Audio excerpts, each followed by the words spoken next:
What's up guys, today I explain you Boruto, the blue vortex time skip, explain. And don't forget to like this video, subscribe this channel, because we are close to hit the 1200 followers and now have fun with the video. With the release of Boruto, to blue vortex, the series leaves a large gap in the timeline during the 3 years since Boruto became a renegade shinobi of the Leaf Village and vowed to one day return to clear his name. With Kawaki and Ada now firmly controlling the narrative of events behind Boruto's alleged crime, few are left within the Leaf Village to support Boruto moving forward, but his chances at redemption and undoing Ida's omnipotence may be easier than initially suspected.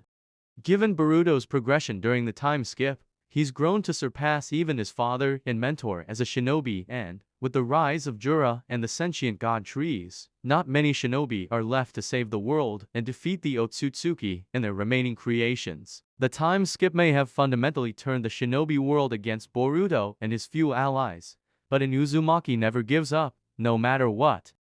After Boruto fled the village with Sasuke Uchiha, the two trained relentlessly for 2 years straight, with Boruto learning every one of Sasuke's techniques, moves, and jutsu until he even rivaled Sasuke as a shinobi. By the time Boruto had finished his training under Sasuke, Code and his claw crimes found the two, and Sasuke was forced to sacrifice himself to allow Boruto enough time to escape, being consumed by a claw grime which would eventually become a sentient god tree later on in the narrative. After Boruto was separated from his mentor, he was almost caught by Leaf Village shinobi, but he was saved by an unlikely ally, Kashin Koji, who survived his encounter with Jigen and believed Boruto to be the true son of Naruto Uzumaki, despite Omnipotence's control over his memories.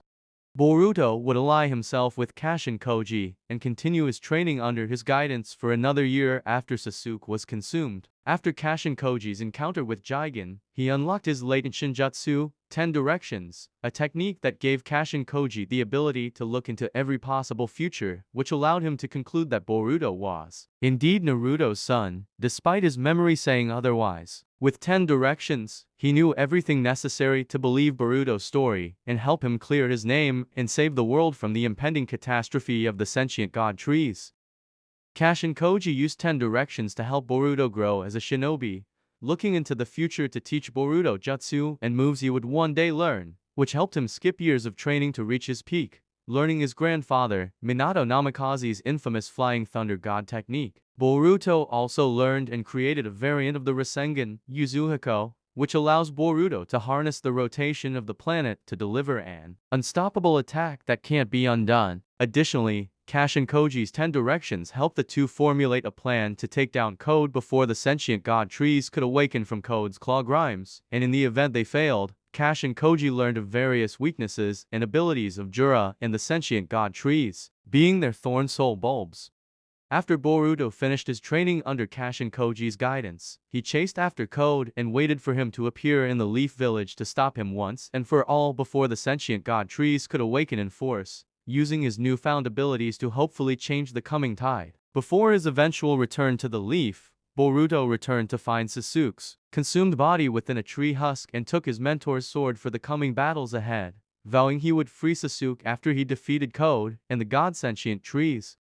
Before the time skip occurred, Ada had been allowed to live within the hidden Leaf Village to be used as an asset against Code, Kara's last member and Ishiki Otsutsuki's most loyal retainer. Ida's omnipotence passively charms everyone around her into loving and adoring Ada, but she can't actively control omnipotence as only an Otsutsuki can use the power and not be affected by the shinjutsu. Soon after Ada arrived in the village, Kawaki made his move to erase the Otsutsuki's presence from the world by sealing Naruto and Hinata to remove them from the board and to keep them safe from his quest of destruction. Once Naruto and Hinata were sealed and safe, Kawaki made it his mission to kill Boruto and Momoshiki Otsutsuki, who resided within Boruto, but he was run out of the village before he could succeed, being labeled a traitor. Ada chose to help Kawaki due to her feelings for him,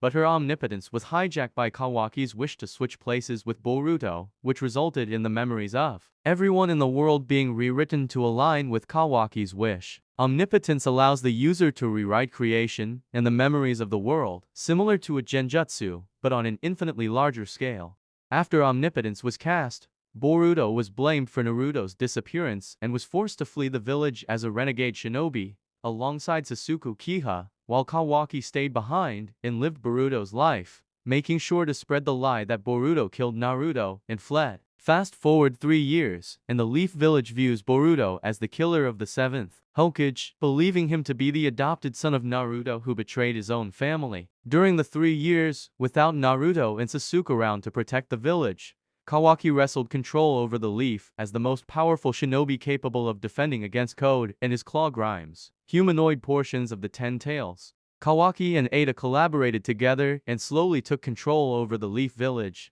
using Ida's omnipotence to spy on and wrestle control over public perception of Boruto, making sure to keep Naruto and Hinata's survival a secret. As a result of Kawaki's power, being the last true powerhouse in the Leaf Village, he gained significant political control over the Leaf Village, being able to influence the interim 8th Hokage, Shikamaru Nara, to suit his whims while he waited for Boruto's inevitable return. On the flip side, Sarada Uchiha and Sumire Kake were the only 2 individuals besides Boruto and Kawaki to be unaffected by Ida's omnipotence and, as such, Sarada seized every opportunity to defend Boruto's name in the interim years, being branded a rebel teen in the eyes of the Leaf. Due to the Uchiha's troubled history, Sarada's social standing fell over the years as she constantly battled to keep Boruto's memory alive, despite overwhelming backlash, which ultimately destroyed her chances at becoming Hokage until the effects of omnipotence are negated somewhere down the line. Even with her reputation in tatters, Sarada never gave up or lost hope of Boruto one day returning to set things straight.